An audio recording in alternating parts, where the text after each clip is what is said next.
Assalomu alaykum. Kanal kuzatuvchilari. Navbatdagi gigant darvozamiz. Andijon viloyati Qo'rg'ontepa tumaniga olib kelindik. Darvozamiz eni 5 metr bo'lgan, balandligi 4 metr. Fonni tepagacha ochiladi. Materiali full variantda, fonni qalinda bo'lgan. Yondolari 10 brusda, 2.6 stenka, tagi shivelli.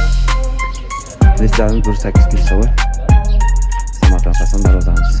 Endi kattaligi uchun Samarqand fasonda 2 ta arka bo'ladi. Bunda 4 ta arka, bitta qanotda 2 tadan bo'lgan.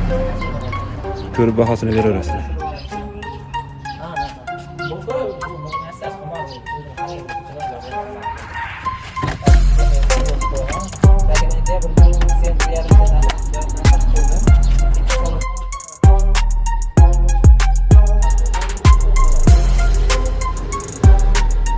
Kimga shunday sifatli xizmatlar kerak bo'lsa, pastda nomerlarni qoldiramiz, bemalol telefon qilishingiz mumkin. O'zbekiston bo'ylab ustalik dastur qilamiz, mutlaqo bepul.